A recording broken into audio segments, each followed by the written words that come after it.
You know Terence "Bud" Crawford as the boogeyman of boxing, the pound-for-pound king, the undefeated phenom from Omaha who dismantles everyone in his path. His story is sold to us as one of hard work and pure talent. But what if I told you that the entire foundation of Terence Crawford's rise to the top is built on a lie? A lie so big, so dangerous, that his own promoters have spent millions and millions of dollars to bury it forever. This isn't just a boxing story. This is a story about power, secrets, and the criminal underworld that sometimes finances our hero. What you are about to see is evidence that has been hidden for over a decade. Evidence that could not only end Crawford's career, but send shockwaves through the entire sport of boxing. Stay until the end, because the final piece of this puzzle will change how you see the fight game forever. To understand the cover-up, we first need to understand the man behind it. For years, Terence Crawford was promoted by Top Rank and its legendary CEO, Bob Arum. Arum is a master of building narratives. He built the legend of Oscar de la Hoya, he guided the career of Manny Pacquiao, and he was determined to make Terence Crawford a mainstream superstar. But there was a problem. While Crawford's skills were undeniable,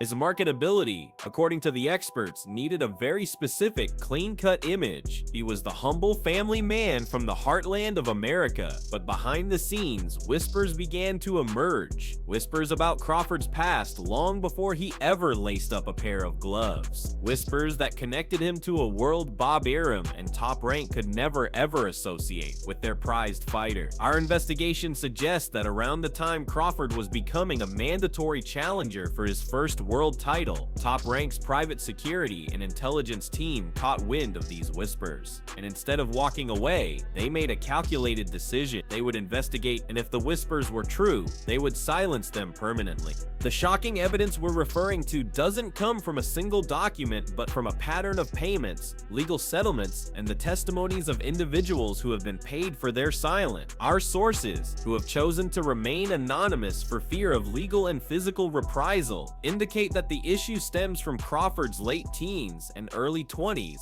a time before he was a full-time athlete. The allegations are serious, ranging from involvement with organized crime figures in the Midwestern United States to being a central figure in a major federal investigation that was mysteriously dropped. The specific incident, which we cannot detail fully for legal reasons, allegedly involved a serious felony. Court records from that time and for that jurisdiction related to Crawford are inexplicably sealed, a highly unusual move for a case that never saw a conviction. The question is, who paid for the legal team powerful enough to not only get the charges dropped, but to have the entire record sealed from public view? The paper trail, or lack thereof, points directly to a multi-million-dollar operation funded by his promotional company. Let's talk about the money. Promotional companies invest in fighters. They don't typically pay for their past mistakes, unless those mistakes represent an existential threat to their investment. Our financial forensics expert, who has analyzed the public financial disclosures of Top Rank during this period, identified several massive off-book payments categorized as miscellaneous business expenses or talent acquisition costs that are anomalously large. We are talking about payments totaling over $3 million to a shell corporation based in Delaware, which was later traced to a legal firm specializing in high-profile crisis management. This firm's client list includes politicians and celebrities caught in major scandal. This wasn't money for training camps or marketing. This was hush money. This was the price tag on Terence Crawford's clean image. At the same time, key witnesses from the alleged incident suddenly relocated, started new businesses, or fell completely silent. Coincidence? The pattern is too clear to ignore. Top Rank identified the threat and systematically neutralized it, buying the silence of everyone involved to protect their $100 million asset. So why would Bob Arum and Top Rank go to such extreme lengths? The answer is simple.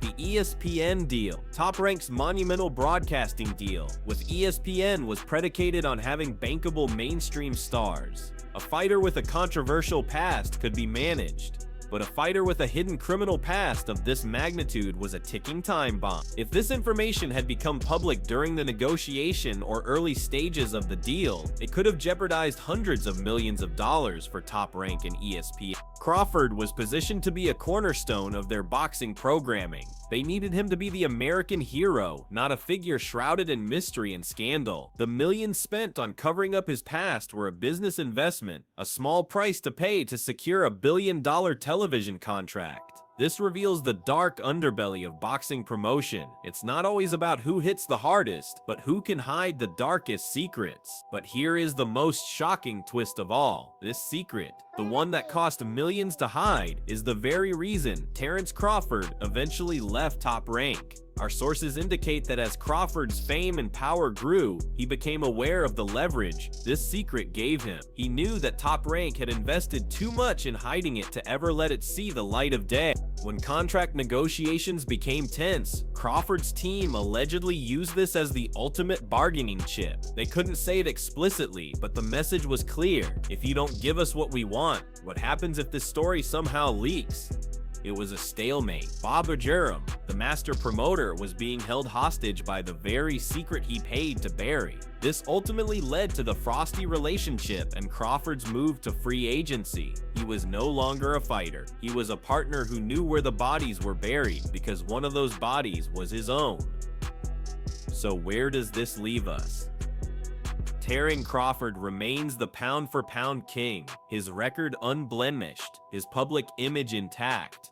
But the facade is fragile. The millions spent, the legal maneuvering, the silenced witnesses, it all constructs a prison of secrets around his legacy. He isn't just fighting for titles anymore. He's fighting to keep a door locked that his promoters paid a fortune to close. This story is bigger than Terence Crawford. It's a case study in how the boxing industry manufactures heroes, scrubbing their pasts clean to make them palatable for mass consumption. The criminal past they paid millions to hide isn't just a secret about a man. It's a secret about the entire business of boxing. It makes you wonder what other secrets are worth millions, what other pasts have been purchased and buried to protect the billions of dollars flowing through this sport. The evidence is out there, hidden in plain sight, paid for by the very people who sold us the legend of Bud Crawford.